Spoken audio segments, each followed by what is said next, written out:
시청자 여러분 안녕하십니까? 뉴스 현장 시작합니다. 설 연휴 셋째 날인 오늘 귀경 차량이 늘며 고속도로 곳곳이 정체 현상을 빚고 있습니다. 귀경길 정체는 오후 4시쯤 정점에 달했다가 내일 새벽쯤 풀릴 것으로 예상됩니다.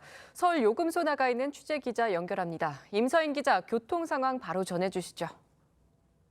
네, 귀경 차량이 몰리기 시작하면서 서울 방향 고속도로 구간 곳곳에서 정체 현상을 빚고 있습니다.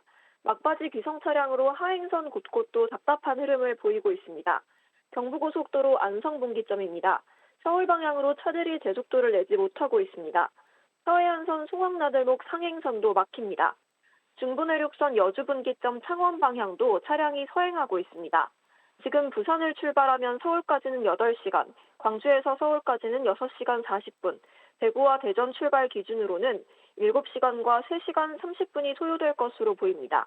하행선도 서울 요금소 기준으로 부산까지 5시간 10분, 광주 3시간 30분, 대구와 대전까지는 각각 4시간 10분과 2시간이 걸리겠습니다. 고속도로 정체는 오후 4, 5시쯤 절정에 달할 전망입니다. 한국도로공사는 오늘 수도권에서 지방으로 37만 대, 지방에서 수도권으로 48만 대가 이동하는 등 전국 고속도로 이동 차량이 515만 대를 넘어설 것으로 예상했습니다. 귀성길 정체는 저녁 7시에서 8시쯤 해소될 것으로 보이고 귀경길 정체는 내일 새벽 2, 3시쯤 풀릴 것으로 예상됩니다. 지금까지 사회부에서 전해드렸습니다. 설 연휴가 끝나가며 총선을 앞둔 정치권은 다시 바쁘게 돌아가고 있습니다. 여야 양당과 제3지대까지 여전히 난제들이 산적해 있는데 패널 4분 모시고 설 밥상의 화두가 된 정치 쟁점과 인물들 하나씩 짚겠습니다. 네, 이현종 문화일보 논설위원, 송국건 정치평론가, 장윤미 민주당 법률위 부위원장, 성지훈 민주당 정책위 부의장 함께합니다. 네, 안녕하세요. 안녕하세요. 네, 주제 바로 보시죠. 먼저 가볼 곳은 민주당입니다. 이재명 대표는 설을 맞아 친명과 비명을 나누는 건 죄악이다. 친명이니 친문이니 구분짓는 이관계를 경계해야 한다며 단결하자는 메시지를 내놨습니다. 이 명문 갈등을 비롯한 당내 분열 위기감에 대한 목소리인데 실제 설 연휴 동안 당내 분위기는 어떻습니까? 일단 이재명 대표가 SNS에 단결만이 살 길이라는 제목의 글을 올린 게 설 연휴 바로 전날입니다. 맞습니다. 이건 의도했다라고 봐야 되겠죠. 지금 뭐 공간이나 여러 군데에서 문재인 정부의 인사들과 관련한 뭐 여러 해석이 나올 수 있는 발언들이 나오고 있습니다. 이른바 윤석열 정부가 이제 탄생하게 된 데에 대해서 정치적 책임을 있는 사람들은 총선에도 불출마하는 게 맞지 않겠느냐라는 취지였는데요.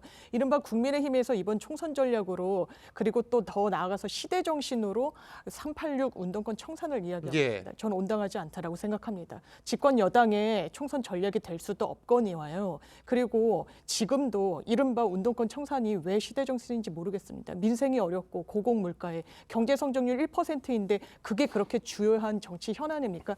그렇지만 그런 이슈를 민주당이 받아 안았을 때 내부 분열로 보이는 어떤 전선이 하나 더 구축되는 그런 부분이 있었던 것도 사실인 것 같습니다. 이런 부분에 대해서 이재명 당대표가 더 이상 그런 어떤 내부 분열은 총선에 하등 도움이 되지 않는다. 오히려 이건 소명의식을 저버린 죄악이다라고까지 단결을 강조한 것으로 보입니다. 일단 이재명 대표가 SNS 입장문으로만 끝내는 게 아니라 사실 이걸 실제로 행동으로 좀 보여줘야 된다 이런 지적들이 나오거든요. 그러면 설 연휴 이후에 어떤 행보를 보일 것으로 보십니까? 근데 이제 이재명 대표가 뭐 이런 글은 올렸긴 했지만 그동안 이재명 대표 말과 어떤 언행에 있어서 불일치 또 신뢰성이 굉장히 떨어지는 상황이거든요.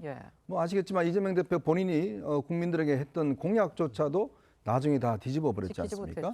자, 그러면 이 당을 향한 단결과 통합 말은 좋아요. 그렇지만 이 단결과 통합 한두 번 이야기한 게 아닙니다. 근데 꼭 저 이야기 하고 난 다음에 실제로 정반대되는 행동들을 본인들 측근들이 하고 있습니다. 자, 그러면 지금 이명박 공천관리위원장이 한 이야기 그 이야기는 과연 단결과 통합과 메시지인가요? 본인의 최측근이라고 하는 정성호 의원이 한 이야기는 이건 또 어떤 이야기인가요? 또 본인의 최측근이라고 하는 김지호 당 정무조정실 부실장이 한 이야기는 이건 또 뭔가요? 그러니까 이 부분에 대해서 본인은 한마디의 경고나 그 나올 즉시 이야기를 하진 않았습니다. 자, 그런 가운데서 이제 설날 연휴 맞아서 단결과 통합을 하자 그러면 과연 누가 이걸 제대로 고지고대로 들을까요? 그러니까 문제는 지금 이재명 대표의 큰 문제는 뭐냐면 메시지의 신뢰성이 없다는 겁니다. 무슨 말을 해도 이재명 대표는 아니다라고 죄송하다라고 하면 끝나버리기 때문에 예. 당내 메시지도 마찬가지죠. 이게 단결 말로만 통합 이야기할 게 아니라 실제 행동에서 그렇다면 이명박 공천관리위원장 경고를 하든지 정성호 의원한테 경고를 하든지 아니면 이 지금 임종석 비서실장 전 비서 만나든지 뭐 이런 식의 행보를 보여줘야 되는데 그것 없이 단결과 통합 이거는 저는 공하다는 생각이 듭니다. 이재명 대표 측근으로 불리는 사람들에 대한 직접적인 메시지 없이 이렇게 화합을 이야기해서는 효과가 없을 것이다. 신뢰성의 지적을 받을 수밖에 없다. 이런 지적인데 일단 갈등의 중심에 서 있던 임종석 전 대통령 비서실장 이 대표의 SNS 메시지에 단결만이 답이다란 글로 빠르게 공감을 했는데 일단 봉합이 되는 걸까요? 아니면 지켜보자 이런 걸까요? 봉합으로 보긴 힘들 것 같습니다. 아직은 힘들다. 왜냐하면 임종석 전 실장의 전 메시지가 좀 도전적이었다고 보고 있거든요. 예. 왜냐하면은 그 도전 의지를 꺾지 않겠다는 것만 이야기했거든요. 이재명 대표께서 이 갈등을 좀 해결해 보자라고 어떻게 보면 공간을 좀 열어줬으면 저는 임종석 전 실장도 좀 공간을 열어주는 데다 다양한 나의 그 역할을 두고 고민하겠다라든지 이런 얘기를 해줬어야 되는데 너무 출마 의지를 꺾지 않겠다는 것만 표현했거든요. 이거는 오히려 임종석 전 실장이 지금까지 너무 본인에게만 공격이 집중되다 보니까 좀 답답해서 빠르게 대응을 하면서 뭔가 좀 그 공간을 열지 않은 걸로 보입니다. 그렇기 때문에 오히려 갈등이 해결된다기보다는 앞으로 이 갈등이 지속될 수도 있겠구나. 근데 지금 임종석 전 실장에 대해서만 지금 이야기를 하고 있지 않습니까? 예. 사실 갈등에 이 증폭될 수 있는 그 화두는 다른 분들이거든요. 그러니까 친문 의원으로서 의정 활동을 하시던 분들. 그렇기 때문에 임 전 실장은 사실상 지금 너무 대표적으로 나서고 있을 뿐이지 이 친명 갈등에 있어서 실제적인 거는 이 밑에 숨어 있는 오히려 얘기를 안 하고 있는 이런 분들에 의해서 또 커질 우려가 있다라고 보고 다시 있습니다. 촉발될 수도 예, 있다. 예. 그렇죠. 또 임 전 실장은 친명계 윤희숙 전 의원까지 해서 집중 공세를 받고 있거든요. 임 전 실장의 그럼 공천 여부 이게 좀 어떤 갈등의 변수가 될까요? 일단 상징적이죠. 상징적인 인물이 지금 임종석 전 실장이 됐는데 네. 그 국민의힘 입장에서는 한동훈 비대위원장 입장에서는 8.6 운동권 청산의 상징적인 인물로 임종석 전 실장을 꼽는 거예요. 네. 그런데 친명에서는 또 친문의 상징적인 인물로 임종석 전 실장을 꼽기 때문에 임종석 전 실장은 예선이나 본선이나 상당히 어려운 길에 놓이게 됐죠. 특히 예선에서는 아마 임종석 전 실장이 만약에 국회로 다시 등원을 하면은 8월 전당대회부터 아마 당권 도전에 나설 것이다. 그런 그 심정으로 아마 이재명 대표 측에서 좀 배척을 하려고 하는데 그렇다고 이재명 대표가 직접 이야기하기는 어려우니까 이재명 대표는 통합 이야기를 하고 철저한 역할 분담을 하는 거예요. 예. 이재명 대표는 그 전에도 단식하고 나서 그때 2차 체포동의안이 들어왔을 때 본인이 부결을 호소했지만 가결이 됐잖아요. 네. 가결됐을 때도 정청래 의원을 비롯해서 그 측근들은 무조건 이 정치 생명을 끊겠다, 비명 이렇게까지 했지 않습니까? 했는데 그때도 이재명 대표는 통합을 이야기했어요. 그런데 결과를 보시면은 사실상 그 이후에 원칙과 상식 사람들이 다 나갔죠. 네. 이낙연 전 대표도 나갔죠. 예. 그러니 그 역할 분담을 하는데 실제로 전선에서 이렇게 강하게 목소리를 내는 사람 쪽으로 지금까지 이 가닥이 잡혔거든요. 그래서 이번에도 이명박 공관위원장과 역할 분담을 했다고 보면은 예. 이재명 대표가 하는 말보다는 이명박 공관위원장이나 아니면 핵심 측근들이 하는 이야기가 나중에 현실화될 가능성이 훨씬 높다. 그렇다면 임종석 비서실장을 비롯해서 친문계 쪽에서는 상당히 공천받기가 어렵지 않겠느냐 그렇게 봅니다. 그러니까 임 전 실장이 구심점이 될 수 있고 만약에 등원을 할 경우에 오는 여름 당권에 도전할 수 있기 때문에 이런 상황이 미리 벌어진 거다. 이런 분석인데 현재 친명 친문계 사이에 갈등 국면이 형성된 이유 가운데 하나는 이겁니다. 공천을 총괄하는 이명박 공천관리위원장이 윤석열 정권 탄생 책임론을 들고 나왔기 때문이란 분석 때문인데 이 내용 듣고 오겠습니다. 1차 공천 심사 결과 발표 명단에 들어가 있지 않는 선배 정치인분들은 후배들을 위해 길을 터줄 수 있도록 책임 있는 결정을 해 주시길 다시 한번 부탁드립니다. 본의 아니게 윤석열 검찰 정권의 탄생의 원인을 제공하신 분들 역시 책임 있는 자세를 보여주시기 바랍니다. 자, 그러니까 설을 앞두고 이 2년 전 대선이 민주당 내에서 다시 소환이 된 건데 뭐 난데없다는 의견과 그럴 이유가 분명히 있다, 충분하다 이런 말도 나오는데 어떻게 보세요? 그러니까 이게 지금 이 시점에 이제 대선 패배에 대한 원인과 책임자를 규명해내자 이 이야기가 마찬가지 아니겠습니까? 네. 그러니까요. 그러니까 이미 대선 끝날 때 이재명 대표는 그랬습니다. 이 선거와 관련된 모든 책임은 나한테 있다라고 본인이 공적으로 밝힌 바 있어요. 그리고 또 당시에 우상호 비대위 시절에 그때 이제 이 뭐 보고서가 만들어졌습니다. 근데 거기 내용에 보면 이재명 대표 관련된 부분은 하나도 없어요. 그러니까 그렇게 해서 그냥 끝나버렸습니다. 그러니까 결국은 지난 대선의 평가가 당내에서 제대로 이루어지지 않는 거거든요.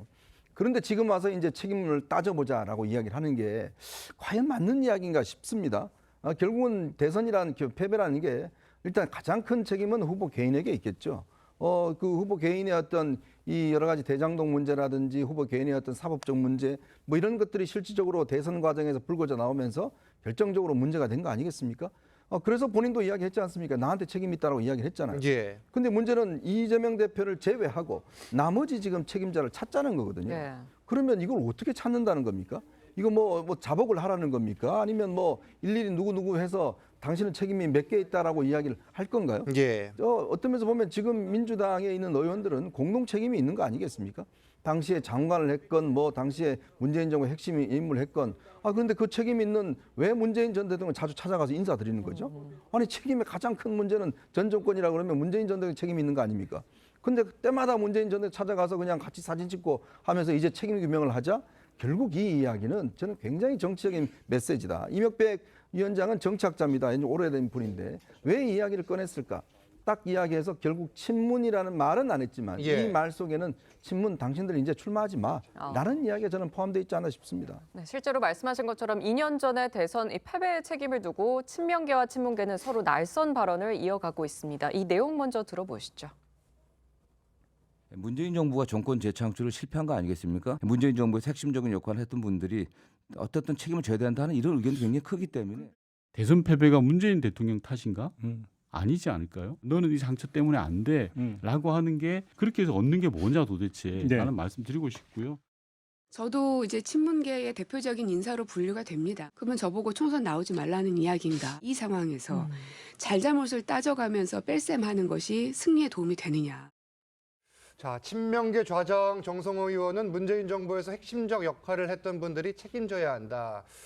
그리고 친문계는 대선 패배가 문 전 대통령 탓이냐 이렇게 이야기를 했는데 지금 이 내용이 나왔던 거 지금 이현정 의원님께서는 결국 다른 배경이 있는 거 아니냐 이런 지적인데 어떻게 보세요? 그런 정치적 해석을 나올 수 있는 발언이라는 데는 공감이 되는데요. 일단 민주당의 이런 뭐 반명, 비명, 친명 이런 논란은 저는 일단락되고 있다라고 생각합니다. 일단락이 되고 있다. 왜냐하면 민주당이 그런 여유를 부릴 때가 아닙니다. 그렇기 때문에 이런 국면을 어떻게든 수습하고자 이재명 대표가 메시지를 냈던 부분이 분명히 있는 것이고요. 지금 윤석열 정부 3년 차입니다. 대선 패배의 책임 특정 인물에게 있다고 보기 어렵습니다. 민주당 모두의 책임이라고 보는 것이 맞겠죠. 총선을 앞두고 누구 책임이니 그게 이번 총선에 어떻게 반영돼야 된다느니 이런 것은 전혀 민주당의 승리에 도움이 되지 않습니다. 그렇기 때문에 이 어떤 소명의식을 저버리는 게 죄악이라는 그런 강도 높은 발언까지 나온 것이고요. 지금 이른바 그렇다면 친명 인물들로 다 공천을 한다? 이거 기본적으로 각 지역구에서 선택은 유권자들이 하시는 겁니다. 그런 유권자의 어떤 여러 동향, 여론 이런 부분을 살피고 공천을 하는 것이지 어떻게 친소관계로 이런 공천을 할 수 있겠습니까? 더 이상의 논란은 불필요하다고 생각합니다. 이건 또 다른 얘기인데 사실 그동안 추 전 법무부 장관이 이 윤 대통령을 대선 주자급으로 키워주는 역할을 했다. 이런 비판들이 꾸준히 나왔었죠. 근데 오늘 추 전 장관이 이걸 좀 반박하고 나섰어요. 예, 오늘도 반박을 했고 SNS에서 강하게 반박을 한 거예요. 오늘 예. 반박을 한 거는 그 윤석열 대통령 그러니까 당시 검찰총장을 불법 행위가 본인이 징계를 하려고 했잖아요. 예. 그것이 충분히 해임 사유가 됐는데 그것을 못하게 한 사람들이 그 엄호했던 사람들이 있다. 그 사람들은 그때 당시 착시를 했거나 착각을 했는데 거기에 대한 항구하지 말고 책임을 져야 된다는 책임론을 이야기하는 거예요. 예. 그리고 또 검찰총장 윤 이렇게 표현을 합니다. 검찰총장 윤은 이 법치를 무너뜨렸다. 그런데 왜 그때 본인과 윤석열 총장이 맞섰을 때 왜 자기를 해임을 했느냐는 이야기를 계속했어요. 네. 사실 지금 벌어지고 있는 그 윤석열 정부 탄생 책임론은 추미애 전 장관이 처음에 불을 질렀습니다. 이거는 작년 7, 8월 달부터 계속 그 이야기를 했거든요. 그때까지는 본인이 추미애 전 장관이 윤석열 정부 탄생의 1등 공신이다 이런 말이 나왔는데 가급적 대응을 하지 않고 있다가 작년 7, 8월경에 예. 직접적으로 문재인 대통령을 겨냥을 했습니다. 문재인 대통령을 겨냥을 해서 그때 나와 부딪혔을 때 왜 나를 자르지 않고 놔뒀으면 내가 윤석열 검찰총장을 충분히 물리칠 수 있었는데 나를 자르는 바람에 결국은 윤석열 정부가 탄생한 것 아니냐. 예. 이렇게 문재인 전 대통령 직격을 했어요.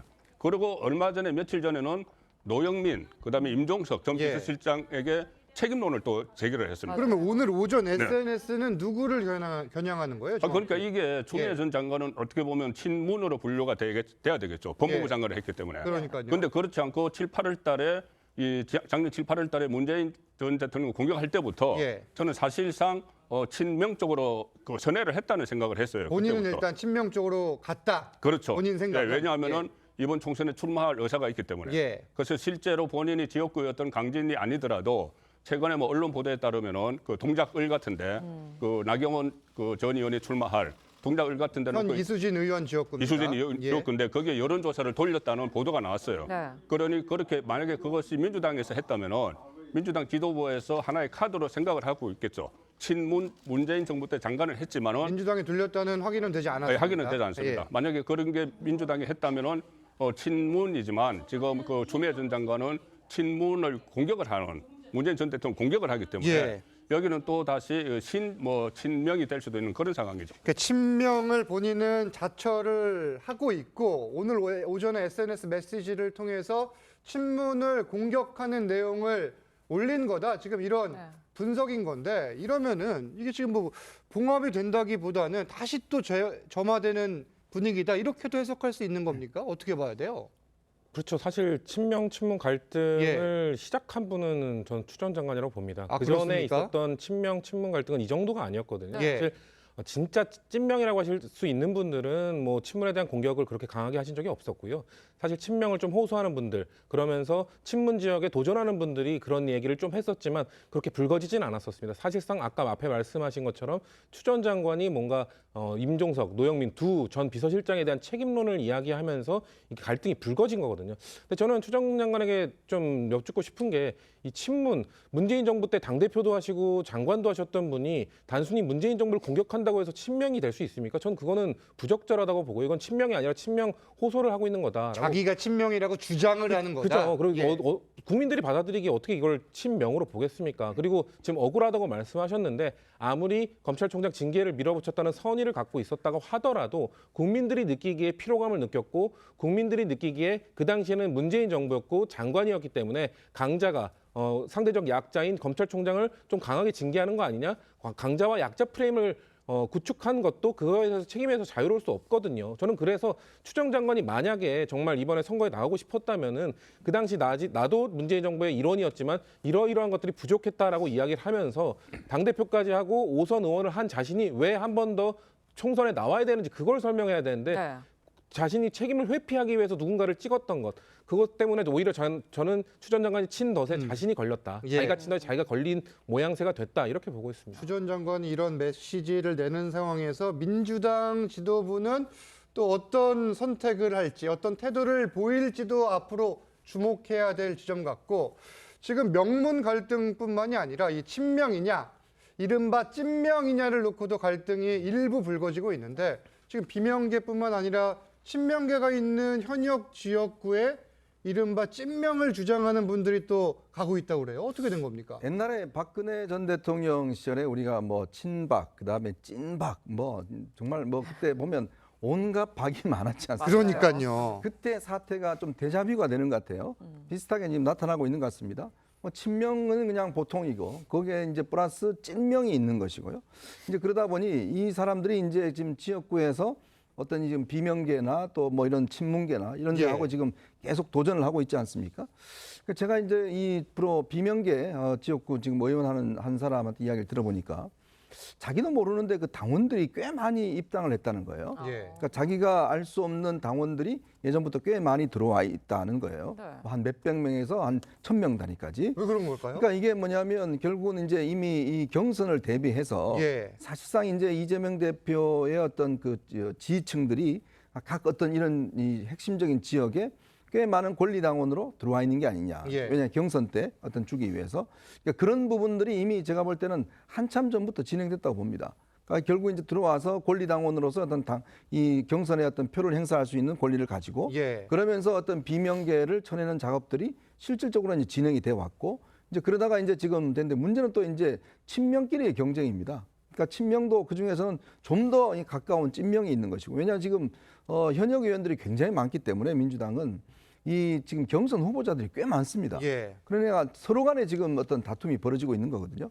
그런 면에서 지금 어떤 공천 작업이 아마 순탄치는 않을 것 같다. 과연 그러면 컷오프를 누가 시킬 것이냐. 지금 아마 이번 주부터 통보를 한다고 그러죠. 그러니까요. 뭐 20% 통보를 한다고 그러는데 만약에 이런 것들이 이제 어떤 개파 색채가 너무나 뚜렷하다든지 이럴 예. 경우는 상당히 아마 내부적인 소란이 일어날 가능성도 저는 있다고 봅니다. 하위 20%에 속한 현역 의원들에게 개별 통보를 하는 과정에서 친명, 찐명 여부를 놓고 또 논란이 발생할 수 있다. 이게 사실 민주당에서도 우려가 나올 것 같아요. 이걸 대체 어떻게 감별할 수 있느냐 이 문제잖아요. 근데 하위 20%를 산정하는 방법이 상당히 좀 구체화돼 있습니다. 그렇죠. 이를테면 뭐 상임위원회에서 활동하는 것을 같은 당 의원이 평가를 하는 방식이랄지 뭐 어떤 법안을 어떻게 발의했는지를 다 정성 평가를 하는 것이거든요. 그래서 하위 20%가 나오면요. 그것이 친명일지 비명일지 그거는 사실 다 섞여 있을 겁니다. 네. 그렇기 때문에 이게 인과관계가 바로 있는 것은 아니고 그리고 이제 민주당 같은 경우에는 공관위가 발족하기 전에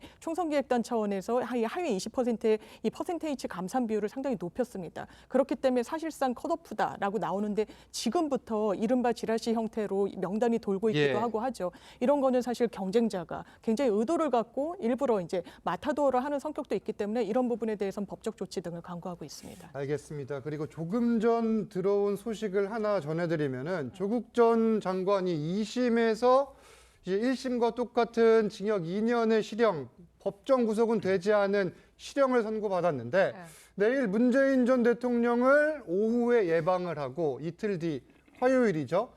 이번 총선과 관련한 입장을 밝힌다고 합니다. 뭐 창당을 할지 아니면 총선 출마를 할지 등등에 대한 발표를 한다고 하는데 이게 지금 민주당의 비례정당과 직접적으로 연결될 수 있는 부분이거든요. 이 행보 어떻게 보세요? 저는 상당히 의미가 있다고 봅니다. 뭐냐 하면은 처음에 조국 전 장관이 그 총선 출마 이야기가 나왔던 것이 평산마을을 다녀오고 나서요. 예. 그때 문재인 전 대통령 당시에 만나고 나서 이 문재인 정부 시절에 많은 공적이 폄훼되고 있다. 그렇게 이야기를 했습니다.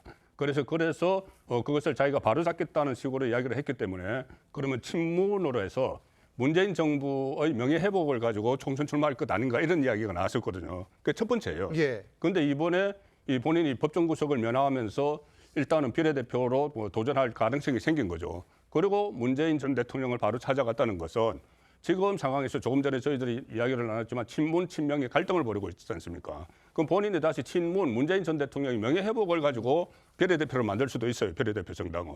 특히나 지금 민주당 안에서는 이재명 대표 입장에서는 조국 전 장관을 통합비례정당에 끌어들이기도 상당히 난감한 상황이거든요. 예. 중도층을 의식을 해야 되니까는.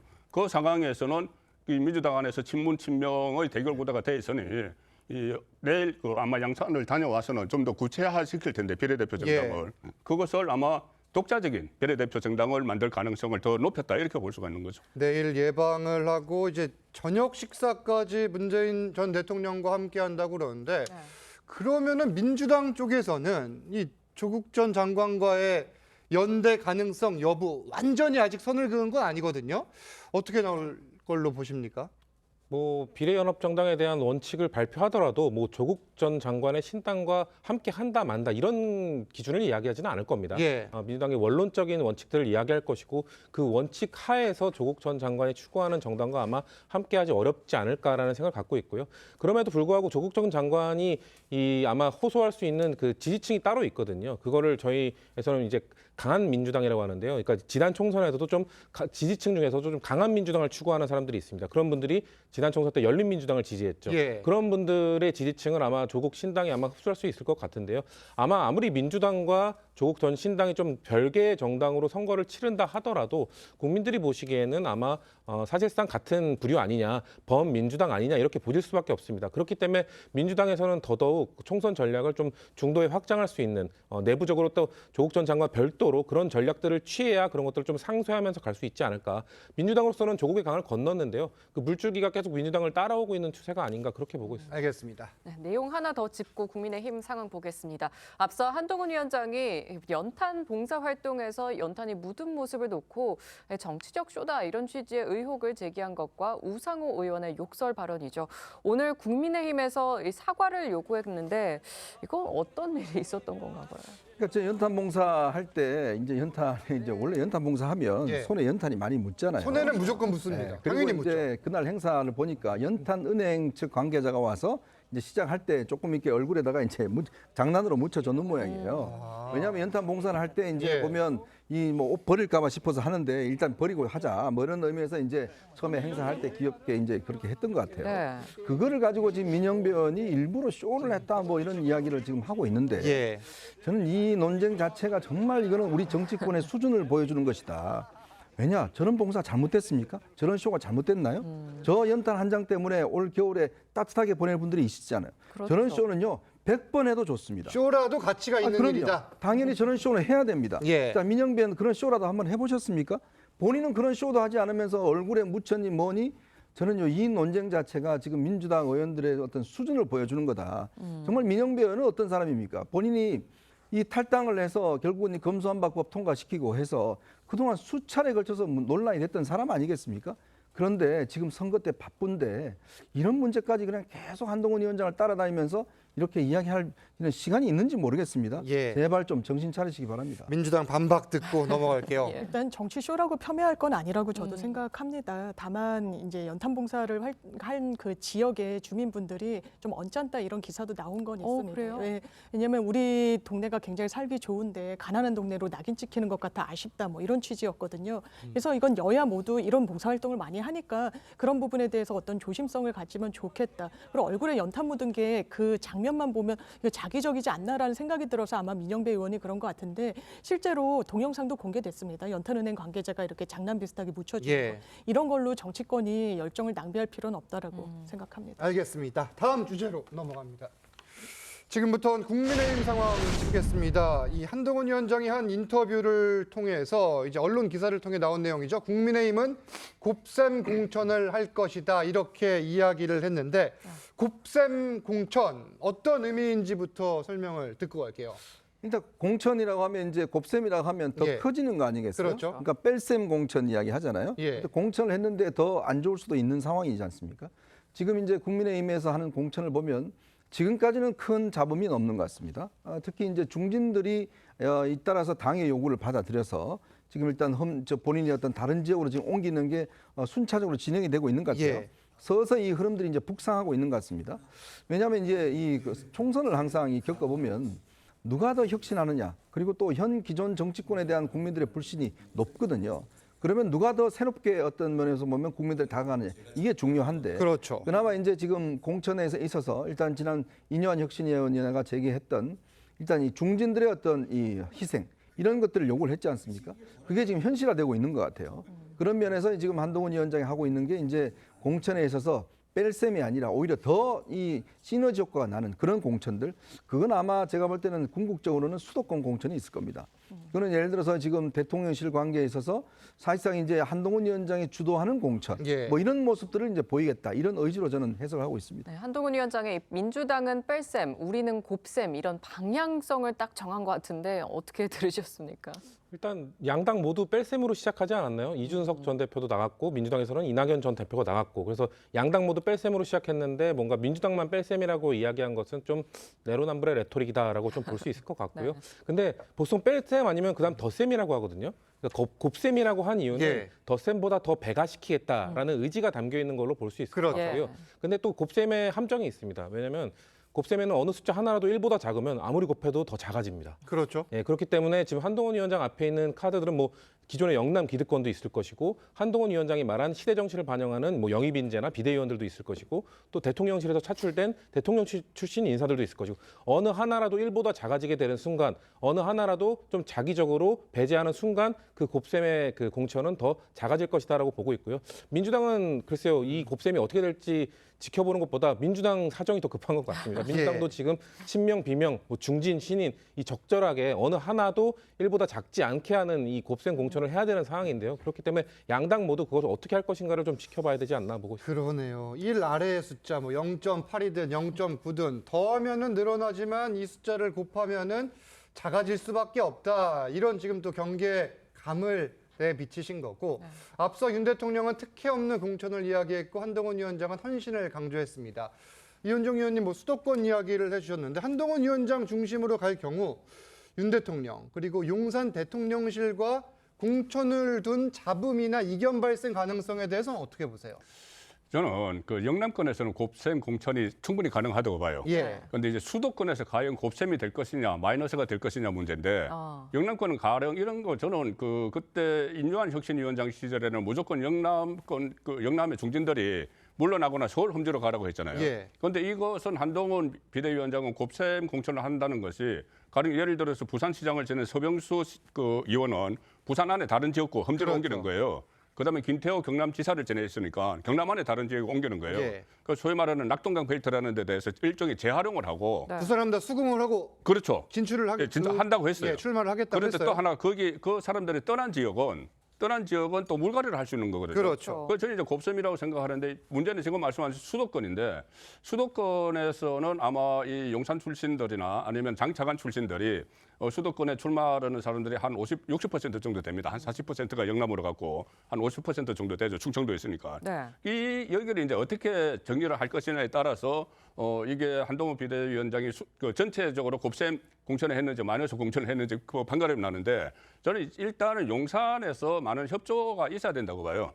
용산에서 협조를 그러니까 그 이원모 전 인사비서관 같은 경우에 원래 강남에 하려다가 강동 쪽으로 이제 간다고 했지 않습니까? 아직 뭐 정해지지 않았지만 그런 보도가 그런 강동 보도가 이야기가 나오죠. 강동 보도가 나오죠. 그 보도가 나온 시점이 보도가 또 다른 보도가 윤석열 대통령이 왜 거기 뭐 박진 전 외교부 장관하고 두 사람이 가느냐라는 메시지가 났다고 보도가 된 그 직후에 이렇게 됐거든요. 맞습니다. 그래서 이 용산에서 이렇게 먼저 교통 정리를 해주면 좋은데 교통 정리를 완전히 안 하고 완전히 빠졌을 경우에는 한동훈 비대위원장이 할 수밖에 없어요. 그 과정에서는 약간의 좀 그 부정적인 요소가 있지만 전체적으로 지금 공천은 제대로 돼가고 있다고 봅니다.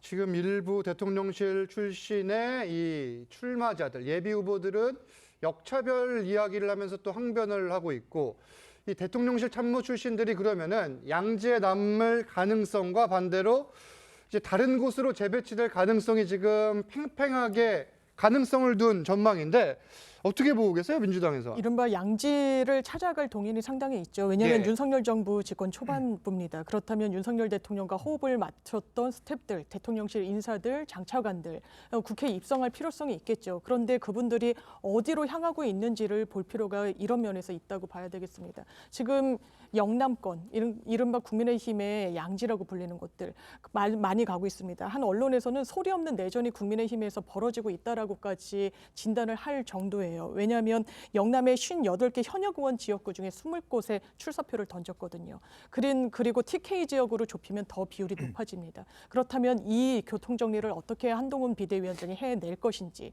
그리고 지금 이른바 낙동강 벨트의 중진 의원들을 민주당 상승 지역에 재배치를 하고 있지 않습니까? 이 의원들의 공통점이 하나 있습니다. 당내 비주류라는 거죠. 반윤, 비윤으로 분류되는 의원들이라는 겁니다. 그렇다면 이 의원들이 간 자리에 누구를 넣을 것이냐. 이렇게 지역을 다져왔던 곳에 이른바 또 친윤 인사들, 친윤 출신 정치인들이 간다면 이게 또 공천 갈등의 뇌관이 될 수 있을 거라고 생각합니다. 알겠습니다. 한동훈 위원장에게 놓인 또 하나의 과제가 있죠. 김건희 여사 문제인데 민주당에선 총선 전에 이 문제를 다시 들고 나올 가능성이 있는데요. 민주당 입장 지금은 어떻습니까?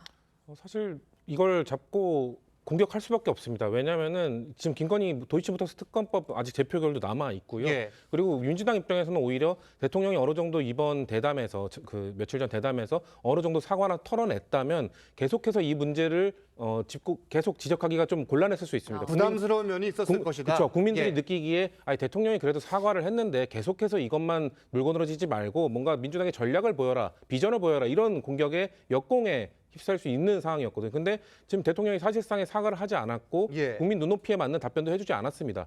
국민들은 왜 만났냐가 아니라 왜 받았냐를 이야기하고 있는데 왜 만났냐에 대해서만 이야기를 하셨기 때문에 민주당은 계속해서 이거에 대해 지적할 수밖에 없죠. 그리고 지금 보도에 의하면 대통령께서 계속 언론 뭔가 대담을 한다고 하니까 네네. 거기서 추가적으로 어떤 입장을 표명하느냐에 따라 민주당의 공세나 이런 것들이 좀 더 강해질 수도 있고 만약에 거기서 좀 털어내신다면 민주당으로서는 예. 다른 전략을 취할 수밖에 없게 되겠죠. 일단 김경률 국민의힘 비대위원은 당이 안고 가야 한다고 했는데 한동훈 위원장은 어떻게 나올까요?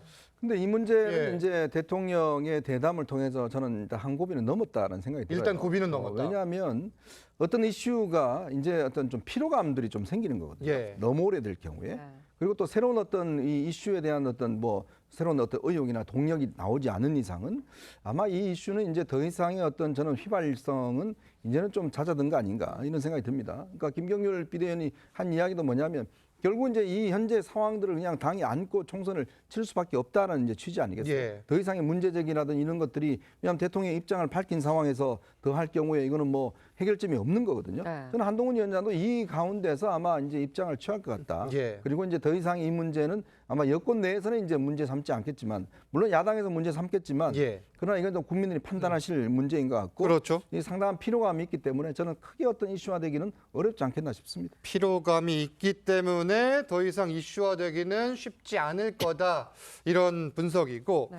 총선 구도를 하나 더 짚어보겠습니다. 이 민주당 우상호 의원의 욕설 발언 이후 한동훈 위원장 쪽에서는 이 운동권 청산론을 이제 계속해서 제기를 한 뒤 이 문제가 다시 재점화하고 있는 모양새인데 이 정권 심판론과 운동권 청산론 사실 설 연휴 동안 또 이 설 밥상 민심을 뜨겁게 달군 요소인데 어떻게 분석하세요?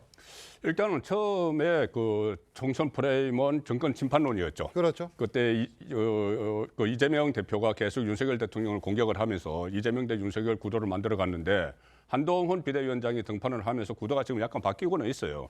정권 심판론도 물론 계속 그 민주당의 프레임으로 인해서 효과를 보고 있지만 그것보다는 그 8.6 운동권 특권 청산론 예. 이거가 맞물렸는데 그렇다고 지금 운동권 특권 청산론하고 정권 심판론이 같이 둘만 대치하는 건 아닙니다. 네, 네. 둘만 대처를 하면은 운동권 청산론은 훨씬 어떻게 보면 범위를 볼 때 예. 정권 심판론보다는 좀 그 범위가 한정되겠죠. 그렇죠. 8.6 운동권 세력이 또 딱 따로 정해져 있으니까. 지금 또 민주당의 주류라고 볼 수는 그렇죠. 없어요. 그렇죠. 지금 예. 우상호 의원이나 예. 송영길 전 의원이나 주류라고 볼 수는 없잖아요. 그렇죠. 그런데 인원은 한 70명 정도 되니까 예. 어쨌든 거기에 대해서 하나의 공격 포인트를 잡으면서 실제로 지금 그 한동훈 비대위원장이 그 총선 구도를 자르는 것은 그러니까 야당 심판론이에요.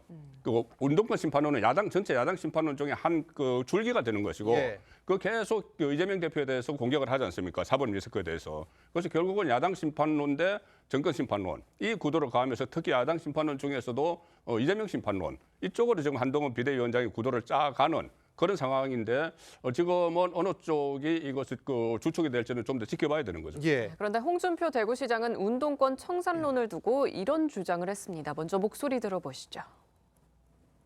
뜬금없다는 생각이 드는 게 586의 운동권이 민주당이 전부 다입니까? 이재명 대표는 운동권 아니에요. 난 그거 보면서 쫙 떠오른 게 저 임종석이 심판 무슨 저기서 정권 심판론 이야기한다고 해서 이쪽에 그 한 줌도 안 되는 586 운동권 심판론을 저 뜬금없다. 저 임종석이 하나 심판하려고 저러냐. 난 그런 생각을 했어요. 그러니까 홍 시장이 이야기한 취지는 이겁니다. 이재명 대표는 운동권이 아니다. 임종석 전 실장 심판을 위해 운동권 심판론을 들고 나온 거냐? 이거는 조금 뜬금없지 않냐? 이런 지적인데 민주당의 생각과 일견 비슷한 부분일 수도 있겠어요? 저는 한동훈 예. 비대위원장이 너무 여기에 꽂혀 있다. 그런데 이 프레임은 허구입니다. 허구다. 운동권이 청산되면 나라 경제 좋아집니까? 민생이 나아지나요? 그리고 집권 여당의 총선 전략이 어떻게 이게 될 수 있습니까? 지금 홍준표 시장이 이야기한 것처럼 한 줌도 되지 않는데요. 이 부분이 얼마나 국민들에게 소구력 있고 설득력 있게 다가가는 이슈입니까? 더더군다나 지금 민주주의 청산해야 될 대상입니까? 의문사안 운동권이라고 지칭되고 폄훼되는 분들 중에 의문사하신 분들이 있습니다. 지금도 그 유가족들 고통받고 있습니다. 이게 어떻게 청산이란 단어와 어울릴 수 있습니까? 집권 여당이라면요. 총선 전략은 국민 삶을 어떻게 나아질지에 대한 진지한 고민을 하고 거기에 대한 대안을 국민들께 말씀드려야 되는데 야당을 심판하겠다. 거기에 나아가서 그 주류도 아닌 운동권 심판론을 이야기하는 건 대단히 무책임하다고 생각합니다. 알겠습니다. 대통령실 소식을 잠깐 보고 제3지대로 넘어갈 텐데 일단 윤석열 대통령이 언론사의 편집 보도국장단과의 간담회를 검토하고 있다. 이런 보도가 나왔습니다. 앞선 신년 대담에서도 이 추가적인 언론소통 방안을 고민 중이라고 했는데 이 내용 듣고 옵니다. 기자들을 출근길에 만나는 것이 아주 즐거운 일이었습니다마는 아침 그 도어 스태핑이 저녁까지 종일 그 기사로 이렇게 덮이다 보니까 메시지 소통에 또 뭐 그렇게 효과적이지 못했다 하는 뭐 그런 또 비판 여론도 많아서 한 60회까지 하고 일단 중단을 했습니다. 기자들과 질의응답하는 기회를 그런 모습을 또 보고 싶다 이런 국민들의 의견도 있습니다. 우리 언론과 좀 접할 수 있는 기회를 좀 종종 만들겠습니다. 자, 그러면은 뭐 기자회견, 기자 간담회, 뭐 각 언론사의 편집 보도국장과의 만남 등 다양해질까요? 어떻게 보세요? 그러니까 대통령이 거듭 약속을 한 만큼 예. 저는 아마 곧 할 그 가능성이 높다고 봅니다. 높다. 왜냐하면 이제 역대 대통령들도 편집국장, 보도국장들하고 이제 이렇게 간담회 형식으로. 그러니까 지금 이제 출입 기자들 기자회견은 이제 이게 생방송이 되지만 네. 아무래도 이제 언론사의 어떤 보도국장이나 이런 것 같은 경우는 이제 비공개라고 나중에 내용들 공개하는 이런 그렇죠. 방식이거든요. 그렇기 때문에 그거는 뭐 역대 대통령이 해왔고 아마 대통령도 이미 제가 알기로는 작년 연말에 원래 이제 계획을 했다가 이걸 지금 연기한 걸로 알고 있습니다. 네. 그러면 아마 지금 순차적으로 이 총선과 이번 2, 3월 내에 저는 아마 편집 보도국장뿐만 아니라 이제 정치를 담당하는 정치부장이라든지 이런 식으로 해서 본인만의 어떤 소통은 저는 할 계획인 것으로 알고 있습니다. 언론과의 접촉이 일단은 늘어날 걸로 보인다. 이런 분석입니다. 다음 주제 가보겠습니다. 제3지대의 4개 당이 전격 합당에 합의를 했고 이 개혁신당의 지도부가 오늘 저녁 첫 회동을 갖습니다. 여야 양쪽에서 이 개혁신당을 향해 견제의 목소리도 커지고 있는데 일단 합당에 대한 입장부터 듣고 옵니다. 당명은 개혁신당으로 한다. 공동대표는 이낙연 대표, 이준석 대표가 맡는다. 선거가 2달여 정도 남은 상황에서 제3지대에 있던 각 정치 세력이 하나로 뭉쳐서 하나의 당으로 이번 총선에 임하게 되었습니다. 양 기득권 정당을 뛰어넘는 새로운 희망을, 새로운 미래를 열어야 된다. 이 일념으로 대통합을 결단을 하게 됐습니다. 앞으로 선거에 이르기까지 또 생각의 차이가 있더라도 오늘과 같은 모습으로 합의하고 협력하는 모습을 보여드리겠습니다. 자, 이게 지금 합당 소식이 설 연휴 첫날 나왔고 뭐 당일에는 여야 양당 모두 조용하다가 지금 상황을 보면은 한 목소리로 비판을 하고 있습니다. 민주당 정청래 의원은 마이너스 통합이다. 그리고 국민의힘에선 잡탕밥, 코미디라는 다소 과한 표현까지 나오고 있는데 이렇게 견제를 하는 배경 이유가 있을 거 아니에요? 물론 지금 제3지대의 그 어떤 몫을 차지할 수 있다. 그런 우려가 있죠. 그 국민의힘이나 민주당이나 그래서 초반에 특히 이 민주당에서 갔던 사람들이 이낙연 대표, 조홍천 의원 쪽 있지 않습니까? 그리고 국민의힘에서는 또 이준석 전 대표가 갔기 때문에 상당히 견제를 하는데 그러면 이것이 실제로 지금 양쪽에서 견제하는 것처럼 위력을 발휘할 것인가? 이거 하나를 좀 짚어보면 앞으로 좀 앞날을 좀 알 수 있을 것 같은데 2020년 총선 때 총선 2개월 남겨놓고 비서단 정당이 하나 탄생을 했어요. 민생당이었죠. 민생당이 그때 바른미래당 또 대한신당 그다음 민주평화당 해서 현역 의원이 20명이었습니다. 20명이 현역 의원이었고 그 박지원, 손학규, 천정배 이렇게 쟁쟁한 인물들도 그 안에 포진을 했죠. 자, 그래서 그때 총선 직전에 이렇게 여러 정파가 모여서 같이 한 거는 거의 비슷해요. 비슷한데 어쨌든 그때 민생당은 58명이 지역구에 출마했는데 저는 낙선을 했고 또 정당 투표에서도 단 한 척도 얻지 못했어요. 단 한 척도 얻지 못해서 일단은 실패한 걸로 끝났는데 이번에는 그러면은 어떨까? 그때 그 이낙연 전 대표처럼 중량감 있는 인물들도 있고 또 여기에 또 발언 그러니까 그 이준석 전 대표 국민의힘 계열도 참여를 했기 때문에 이것이 민생당 제2의 민생당을 길을 걸을 것인가 그렇지 않고 또 새로운 이 좀 제3지대를 일정 부분 흡수를 할 것인가 그 부분에 대해서는 지금 양쪽에서도 계속 예의주시하고 있는 상황이어서 지금 견제구를 계속 날리고 있는 거죠. 그렇겠네요. 진성준 의원은 이낙연 전 총리를 비롯한 이 탈당파가 이준석에 흡수된 것이라면서 이준석에게 흡수되려고 당을 벌였냐고 지적을 했습니다. 이거 어떻게 들으셨어요? 그래 보이는 측면이 있죠. 이름이 개혁신당입니다. 개혁신당은 원래 앞급에 생략된 두 글자가 있죠. 보수개혁신당입니다. 이준석 대표의 정체성이었던 거죠. 그렇기 때문에 개혁미래당이라는 당명으로 가칭도 버린 거 아니겠습니까? 개딸을 뭐 환기시킨다라는 이유로 이낙연 전 대표 당명이라는 거 그렇게 간단한 거 아닙니다. 당의 정체성 그리고 어느 방향성을 지향하는지에 있어서 본인 목소리 관철하지 못했습니다. 민주당 인사들로서는 이러려고 이준석 전 대표 당에게 사실상 흡수되려고 나간 것인가 아쉬운 지적 그리고 그런 목소리 낼 수밖에 없는 국면인 것 같습니다. 일단 개혁신당 인사들이 총선에서 어느 지역에 출마할지도 주목이 되는데 이낙연 대표는 광주, 이준석 대표는 대구 출마 이야기가 나오는데 뭐 아직까지는 아이디어 차원인 것 같아요. 어떻게 전망하세요? 그러니까 이게 지금 정당이 어떤 면에서 보면 이제 위력을 발휘하려면 이게 대선이 아닙니다. 총선입니다. 그렇죠. 그러니까 총선이면 확실하게 어떤 지역에서의 어떤 명망과 당선 가능성이 있는 분들이 한 4-5명은 있어야 돼요. 그래야지만 이게 이제 붐이 일어나는 거거든요. 근데 문제는 지금 여기에 대표하는 분들 중에 그 누구도 당선 가능성이 확실한 사람이 하나도 없다는 게 바로 문제입니다. 아까 우리 이 민생당 이야기 하셨는데 바로 그게 이제 결정적 한계예요. 예전에 어떤 안철수 신당이라든지 뭐 이런 등등을 보면 실제로 지역 특히 호남 지역에 확고한 어떤 지지 기반이 있었지 않습니까? 근데 이낙연 전 대표는 지금 호남 지역에 확고한 지지 기반이 없습니다. 근데 이준석 전 대표는요. 저기도 마찬가지예요. 그러니까 어디를 지금 지역을 못 정하고 있는 거 아니겠습니까? 근데 문제는 이렇게 합당을 하다 보니까 지금 당 지도부는 아마 내가 알기로는 전원 지역 출마하는 걸로 알고 있습니다. 누구 하나 비례정당의 어떤 면에서 보면 좀 순서 정할 때 네 정파가 모였잖아요. 그러면 이 네 정파가 어떻게 지금 순서를 배정할까요? 굉장히 고민스러울 겁니다. 오늘 저녁에 일단 만나서 그런 내용들까지 논의를 할 것 같아요. 그렇죠. 이게 여성, 남성인데 이거 지금 네 정파가 그러면 어디가 순서를 먼저 뽑을 것인가?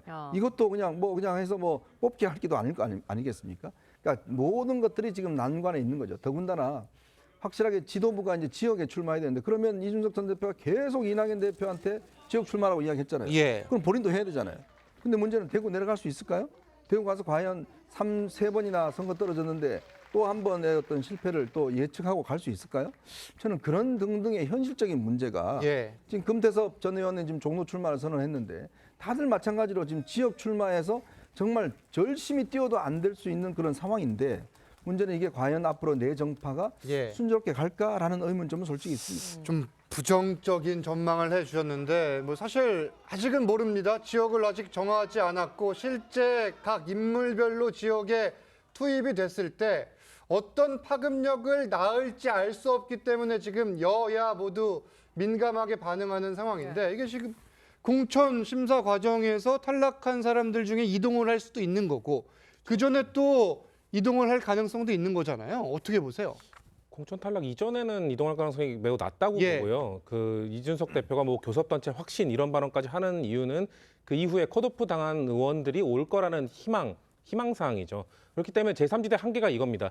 제3지대가 본인들이 얼마나 잘하느냐에 따라서 뭔가 결정되는 것이 아니라 거대 양당이 뭔가 실수, 뭔가 잘못 이런 거에 의해서 본인들의 공간이 열렸고 그 의원들조차도 거기서 컷오프되고 뭔가 부당하게 컷오프되는 사람이 있을 거라는 예측하에 그런 전략들을 이야기하는 거 아닙니까? 그것이 제3지대 갖고 있는 한계죠. 그렇기 때문에 글쎄요, 저는 양당이 얼마나 세련되게 세대 교체를 하느냐, 얼마나 세련되게 기존 의원들과 도전자들을 잘 갈아내느냐 여기에 달려 있는 것이지 이준석 대표가 뭐 제3지대에서 어떻게 잘하느냐에는 전혀 결정되지 않을 거라고 봅니다. 네, 오는 15일에는 중앙선거관리위원회가 각 정당의 1분기 경상보조금을 지급합니다. 5석이 지금 중요한 기점인데 15일까지 지금 5석 이렇게 확보 어떻게 전망하십니까? 일단 그 4석이 있죠. 예. 4석인데 한 석만 더 하면 되는데 예. 15일 되면 이제 연휴 끝나고 한 며칠 내로 이걸 확보를 해야 되는데 얼마 안 남았어요. 이게 상당히 중요한 것이 물론 기호도 있습니다. 기호가 그때 그 가령 예를 들어서 이 2020년에는 미래한국당이 미래통합당의 위성정당이었죠. 거기서 그 20석을 이원 끄어주기로 확보를 했어요. 그래서 기호 4번이 됐고 그다음에 5번이 열린 그 더불어시민당이 됐는데 8석 해서 이 기호도 중요하지만은 그때 미래한국당이 받은 그 국고 보조금이 61억 원입니다. 61억 원이고 또 더불어시민당이 24억 원을 받았죠. 그렇기 때문에 이번에 5석 이상, 6석 그러니까 6석 이상을 하는 게 목표예요. 예. 그 녹색 정의당이 있기 때문에. 그렇죠. 예. 그렇게 되면 6석 이상을 확보하면은 기호도 앞순으로 갈 뿐더러 상당한 액수의 국고 보조금도 받기 때문에 아마 양쪽에서 치열한 경쟁이 벌어질 것 같아요. 오는 15일까지 이 기준이 될 5석을 확보할지 그리고 녹색 정의당의 6석을 넘어서는 의석수를 확보를 해서 기호 3번까지 차지할지도 관전 포인트가 될 것 같습니다. 네. 정치권 쟁점은 여기까지 짚습니다. 감사합니다. 감사합니다. 감사합니다.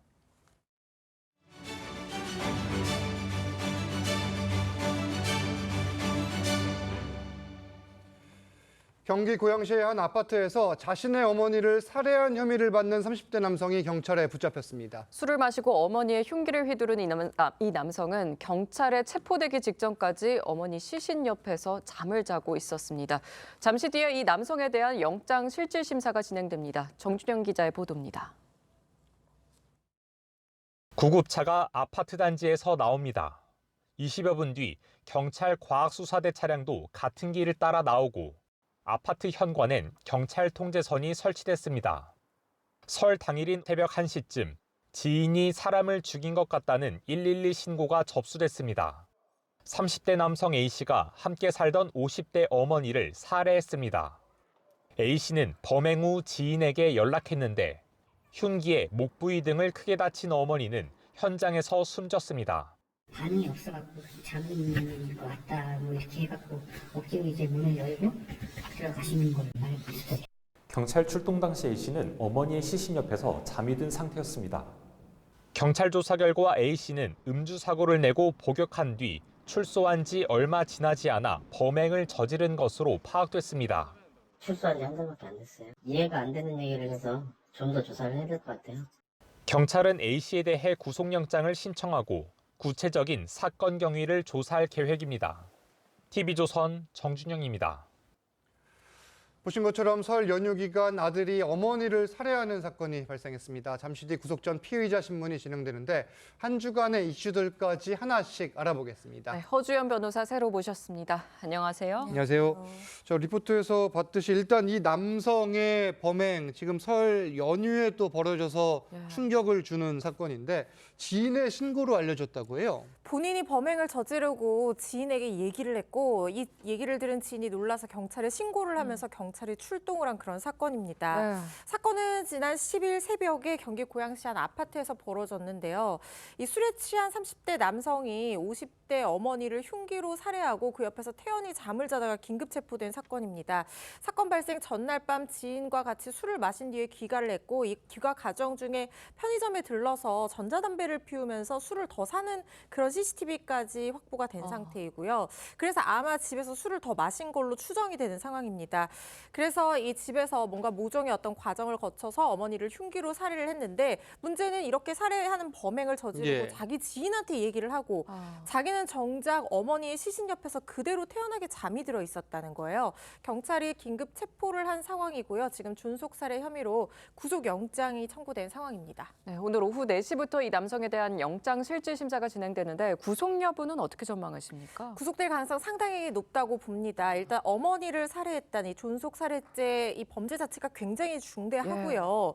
그리고 지금 이 사람이 동정정과는 아니지만 음주 관련한 혐의로 복역을 하다 출소한 지 불과 한 달 만에 이런 범행을 저질렀습니다. 이번 범행도 술을 마시고 이런 행위를 했잖아요. 뭔가 음주와 관련해서 이런 폭력적인 상황들이 이어지고 있는 상황이기 때문에 뭔가 음주하게 되면은 뭔가 정상적이지 않은 선택을 하는 그런 어떤 재범의 가능성 이런 우려가 높은 상황으로 보여서 구속 가능성 상당히 높다고 전망을 하고 있습니다. 앞으로 이제 수사가 좀 더 진행이 돼봐야 알겠지만 일단 이 아들 어떤 처벌을 받게 될까요? 준속살해죄는 일반 살해죄보다 더 가중 처벌됩니다. 이 사형 무기 또는 7년 이상의 징역형 법정형으로 규정을 하고 있는데요. 이 사건 같은 경우에는 어머니를 살해하게 된 동기와 경위가 어떠한지에 따라서 형량이 굉장히 결정될 것이라는 생각이 듭니다. 일단 우발적인 어떤 살인인지 아니면 계획을 한 것인지 이런 것도 문제가 되고 범행 도구를 준비를 했는지 아니면 뭐 중간 과정에 다툼이 있었는지 이런 자세한 어떤 범행 경위에 따라서 최종적인 형량이 결정될 것으로 보입니다. 지금 보면은 이 긴급 체포 이후에도 만취 상태로 정신을 차리지 못한 걸로 알려져 있는데 이게 술을 마신 행위, 이게 시점이 언제인지에 따라 아니면 술을 마신 행위가 있은 뒤에 이 범행이 이루어졌는지 여부도 앞으로 형량에 영향을 미칠 수 있습니까? 중요한 부분이 될 수 있는 것이요. 만약에 미리 계획을 하고 그 범행이 두려워서 이렇게 만취 상태를 스스로 야기했다라고 하면 이거는 심신미약으로 감형받을 수가 없습니다. 그렇지만 술을 마신 상태에서 이 범행 당시의 사리분별을 어떤 이 법적인 판단뿐만 아니라 일반적인 경험칙상 사리분별 자체를 할 수 없는 상황에서 이런 범행을 저질렀다고 하면 심신미약을 주장할 가능성도 있어 보입니다. 그럴 가능성도 있는데 앞으로 수사 상황은 좀 더 지켜봐야겠네요. 다음 소식으로 가보겠습니다. 이 설 연휴 첫날 가족과 함께 성묘에 나섰다가 실종된 치매 노인분이 있었는데 이분이 극적으로 구조됐어요. 정말 극적이었던 게요. 산 위에 녹지 않은 눈에 발자국을 보고 이분이 다행히 몸이 상하기 전에 그냥 저체온증 상태에 있을 때 구조를 했다고 합니다. 설날 전날이었죠. 9일 오전 10시 40분쯤 모란공원, 여기 이제 추모공원인데요. 여기서 80대 여성의 이 실종 신고가 접수가 됐는데 이분이 치매 노인이라는 겁니다. 남편 묘소를 가족과 함께 찾았다가 가족들이 짐을 내리는 사이에 어머니가 사라진 거예요. 신고가 들어갔고 경찰과 소방 인원 106명이 드론까지 동원을 했습니다. 장비 22대를 동원을 해서 약 8시간 만에 노인을 발견을 했는데 당시 눈이 곳곳에 쌓여 있었고 이 능선 위에 발자국이 남아 있었다는 거예요. 그 눈 위에 발자국을 추적한 끝에 노인을 찾아낸 거고 실종 위치에서 약 3km 떨어진 지점에서 발견이 됐는데요. 거동도 힘들고 저체온증 상태였지만 다행히 빨리 발견이 돼서 생명에는 지장이 없다고 합니다. 저희가 휴대전화로 뭐 하루에 저 같은 경우에는 한 번 정도는 오는 것 같은데 이게 실종되거나 사라진 분들 찾는 이 문자 오잖아요. 이때마다 경찰 소방당국이 이렇게 구조 활동을 하시는 것 같아요. 그렇죠. 지금 연휴 중이면은 사실 경찰분들도 소방당국 관계자분들도 다 이제 휴일이기는 하지만 그래도 지금 비상상시 근무 인력들이 존재를 하고 그리고 오히려 이런 휴일 사건 사고에 대비하기 위해서 사람들 이동량도 많아지고 하잖아요. 그래서 더 열심히 근무를 하시는 분들이 많다고 하거든요. 이런 신고를 보면은 우리 시민들도 또 협조를 해서 적극적으로 도와주시면 이 소방관분들이나 이 경찰들이 실종자를 찾는 데 훨씬 도움이 될 것 같다는 생각이 듭니다. 맞습니다. 그런가 하면 춘천에서는 한 남성이 명절에 고생하는 경찰관들의 밥값을 내주고 또 사라졌다고 해요. 네, 명절에 고생하는 경찰관분들, 소방관분들 얘기를 나눴는데 실제로 춘천경찰서 교통관리계 직원 2명이요. 설날 당일 아침 9시부터 강원 춘천에 있는 이 한 추모공원에서 교통정리를 진행을 했다고 합니다. 이 성묘객들이 오전부터 몰리기 시작하잖아요. 차례 모시러. 그래서 아침 9시부터 3시간 반 넘게 계속 이렇게 정리를 하다 보니까 식사 때를 놓친 거예요. 그래서 늦은 점심 식사를 하러 주변에 이 식당에 가서 해장국집을 갔는데 갑자기 식당 사장이 다가와서 뒤에 계신 손님이 설날에도 우리 경찰관분들 고생하시는데 따뜻한 밥 한 끼 대접해드리고 싶다라고 하면서 계산을 했다고 합니다. 그래서 경찰들이 깜짝 놀라서 괜찮다고 했지만 60대 남성으로 추정되는 분이 이미 밥값 한 23,000원 정도를 계산하고 자리를 뜨고 있는 상황이었다는 거예요. 얼른 가서 그 60대 남성에게 묵례를 하면서 감사 인사를 전했다고 하는데 안중우 경장이 직업 특성상 이 시민분들에게 아무것도 원래 받지 않는 것이 원칙이지만 밥값을 내주셔서 너무 놀랐고 앞으로 더 지역 주민들을 위해서 노력하겠다라는 소감을 전하기도 했습니다. 이게 뭐 당연하다고도 생각할 수 있겠지만 사회에 헌신하는 분들에 대해서 이제 개인적인 보답, 감사의 의미를 담은 걸로 보이는데 누리꾼들 반응은 어떻습니까? 폭발적이죠. 누리꾼분들 정말 훈훈하다. 이렇게 명절에 되면은 오히려 경찰관분들, 소방관분들 정말 내 일처럼 우리 시민들을 편안한 연휴를 보내게 하기 위해서 노력을 하고 있는데 그렇죠. 사실 그런데 우리 명절에 이런 분들 뵈도 마음속으로 고맙다고 하지 선뜻 밥값을 내준다거나 따뜻한 감사 인사 전하기 좀 부끄럽기도 하고 그래서 맞아요. 뭔가 표현하기는 좀 쉽지 않잖아요. 그런데 식당에서 이렇게 밥값 내주신 그분도 참 너무 잘하신 일이다. 이렇게 기분 좋다라는 반응이 대다수였습니다. 알겠습니다. 자, 허주연 변호사는 여기서 인사 나누겠습니다. 감사합니다. 감사합니다. 연휴 셋째 날인 오늘 곳곳에서 초미세먼지가 기승을 부리고 있습니다.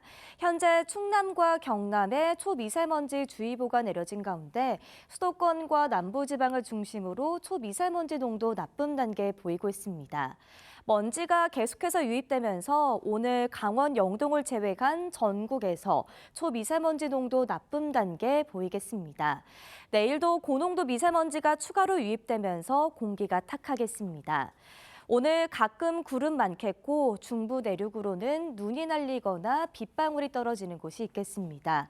또 강원과 남부, 제주로는 초속 15m 이상의 바람이 강하게 불겠습니다. 오늘 한낮 기온은 어제보다 1도에서 3도 정도 낮겠습니다. 서울이 5도, 대전 6도, 대구와 울산 9도 예상됩니다. 다음 주 수요일과 목요일 사이에는 전국에 비가 내리겠습니다. 날씨였습니다. TV조선 뉴스 현장 마칩니다. 함께 해주신 여러분 고맙습니다.